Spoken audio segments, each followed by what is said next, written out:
what are some common pitfalls? So that's one of the bigger ones. And then I would say secondly is you should have marketing involved right away. If you did it right, what's important too is compliance tracking. The last thing anyone wants is to get audited by the GPO that says.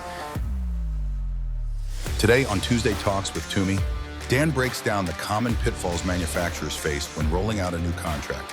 Throughout this conversation, you'll learn how to properly prepare your sales and national accounts teams, the importance of creating targeted marketing materials, why compliance and gathering meaningful data are essential, the timeline for effective contract implementation, and how to leverage your GPO relationship for maximum success.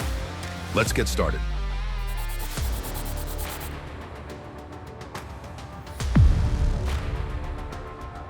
All right, so what I wanted to ask you about today was what are some common pitfalls out of the gates with a new contract? Yeah, I think so. One, getting the assumption that getting a contract is going to be sales, right? It's not guaranteed sales. It's the ability to go do business. It's a door opener. It's a conversation starter for their members. So you need to have a solid strategy going into your contract. Like, how are you going to roll this out internally? Who is your target audience? How are the members going to learn about the product, right? And then even all the way through is how am I actually going to implement this too, right? So a solid strategy before you even start the process is not saying that you wouldn't do it, but I've seen companies that kind of get the contract and excite it and then just start making phone calls and assuming because I have this contract, it's going to be an immediate door opener, right? And you need to be treating this just like you're prepared, your sales teams are ready, your national accounts teams are ready, and then what that training will look like to get that out the gate before you even start day one of your contract.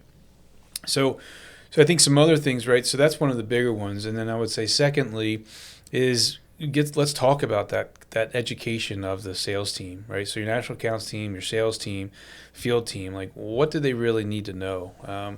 You should have a training session, if not one or two, that talk about all the contract details. Of course, they're going to know the product. Of course, they're going to know the target market and what the opportunity should be. They should understand what your tier structure looks like, what the requirement is to meet those tiers, what value adds have you put into it. Do you have growth incentives? Do you have early pay? So like sometimes if a customer pays within 30 days, we'll give them a 1% rebate, right? Like those are value adds that you're giving back to the member that they should be equipped with too, because the GPO is not going to roll all those things out. But when you're talking to materials management, you're talking to value analysis, you're talking to clinical, you're talking to purchasing, they're going to want to know all the ins and outs of what they can put the total value around. So that's that. They should really know that. And then also too is educate the reps on the GPO you're launching into. So, right, if you're launching into a Premier or a Health Trust or Vizient, they all have different structures. They have different aggregation groups. They have different requirements to be within like a performance group. Or they have different type of clinical sales teams and they have different type of clinical divisions that you could also be working with. But educate them on like what type of contract this is, where the do's and the don'ts are. And everybody wants to go sell, and I get that, right? Go sell anywhere you can. But keep in mind that sometimes when you go and sell where you're not supposed to, that makes it right back up to the GPO manager. And they're going to be calling your national accounts and your GPO director saying, this isn't your agreement. We got to talk about this, right? So you don't want to start off on a rocky foot. So control out of the gate and have clear target expectations, and then making sure your sales team is on board with that and aligned so that everybody's talking the same from day one. So you mentioned preparation, but just briefly. So can you tell me prior to going out and starting to sell that contract, what things are they doing to prepare? When did they start? Yeah, it's good. So I think usually it can take a year to get a contract, right? Going through that process. But when the decision's been made, typically a GPO will launch to their members about 90 days before the start date, right? So that gives you a window to go out and start making sure your pricing's loaded in your system, making sure your membership's tied to your CRM or your target list to your reps. But you also can start talking to the members and saying, hey, our contract is now in the system. You can see it, and you can actually start pre-activating.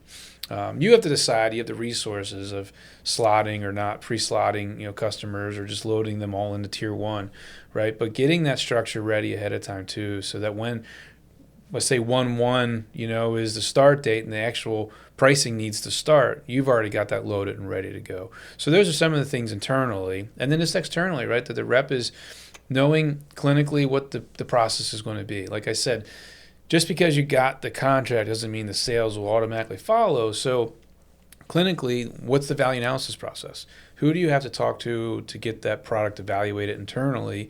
What committees? What's the timetable they're looking at?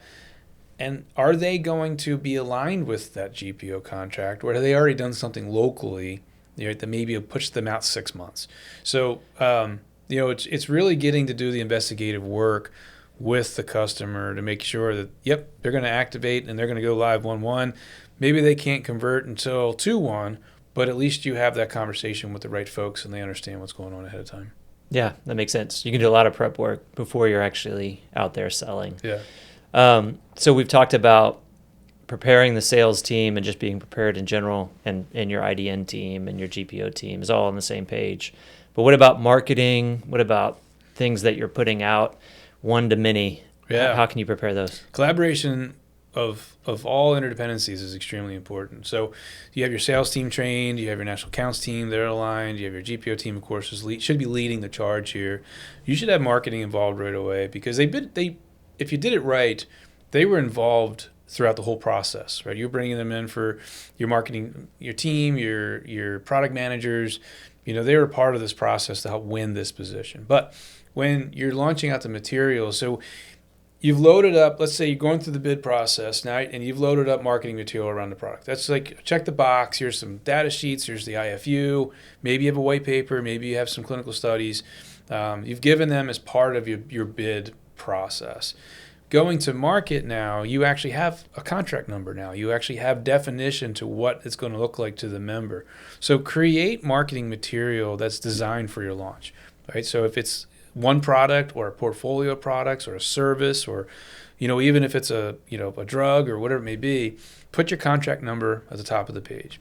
Put the information that's relevant to winning that award. Like, why did you win the award? Was it a clinical differentiator? Was it a cost reduction?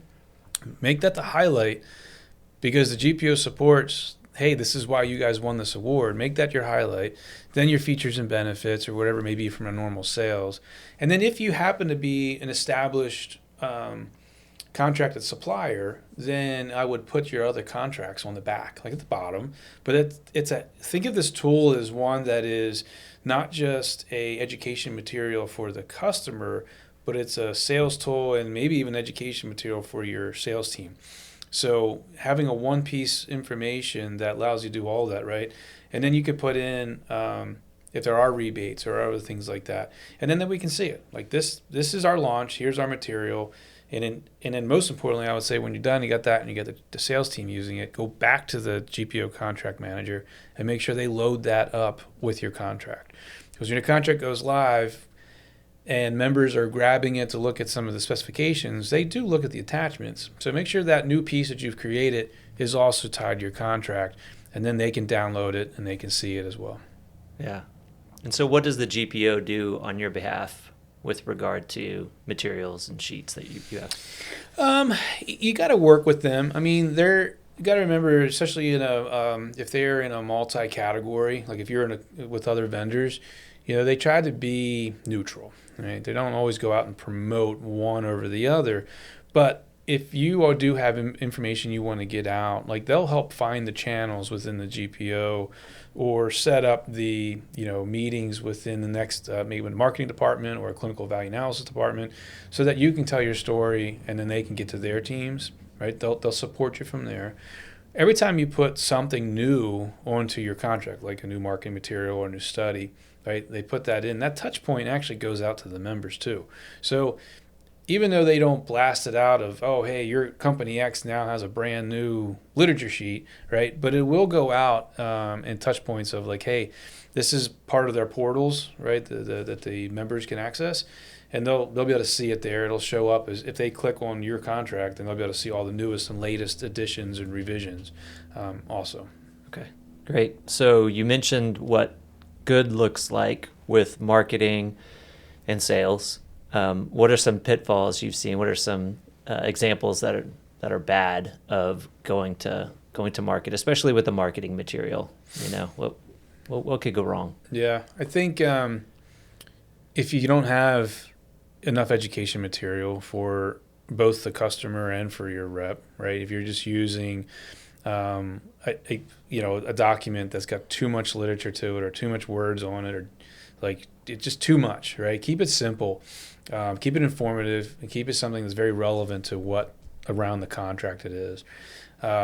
You want to catch their attention quickly.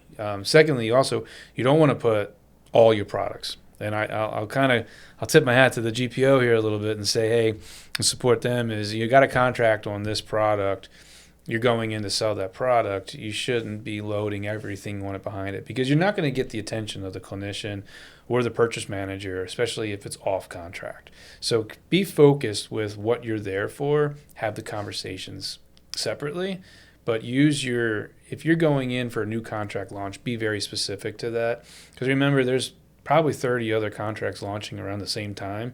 And if they're getting all of them, how are they going to try to comprehend what they're supposed to start with? So be direct on what it is you're trying to get their attention on.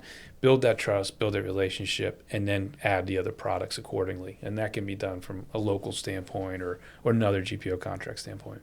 Yeah. So are there any other pitfalls that the manufacturer should be aware of? Yeah. There's a couple other ones too, I think. But I would say also is insufficient data. Right, it's hard sometimes to capture the right information around your market. Is it what's your penetration rate? What's your market share? Right, we always try to piece it together in some way with what we know, what we sell, what we believe the competitor has. But I think it's important too is compliance tracking. Right, being ready out the door. The GPO is going to want to know if you're doing good QBRs and meetings, whether it's with the IDN or the GPO. They're going to want to know. How are you doing? Where your success is. So do you have the upfront materials, the upfront resources to help track your sales process, right? And where you're winning and why, who you're working with, and then what those impacts would be. Do you have the ability to pull the report so that you've got good fee reporting? Right. So these are internal things that can go wrong, that if you don't have a structure in place to capture your fees well, you can get in trouble down the road, right? Because you're going to end up owing them one way or another. And the last thing anyone wants is to get audited by the GPO that says, we think you owe us a little bit more than you've been paying us, right? But all that can be avoided with good structure, good data, good collecting of it. And then that helps you kind of not only with the GPO side, then you get your good sales reports and you got commissions and all that stuff too, right? So that's a big one, is giving that information. And then actively, like if you're looking at your penetration rates, like by your region and by your rep, like what do each one of their market shares look like? You can usually get that pretty easily from each of the websites from the IDNs. Like they provide a lot of times like the number of beds and those kind of things. And there's plenty of other services out there that you can sign up for that'll give you total surgical operations stuff. Like if you really want to invest in the data and getting that inside of your system so that you can make good assumptions of how to strategically go out to the market. But I will say this too, we're talking about trust and building that relationship.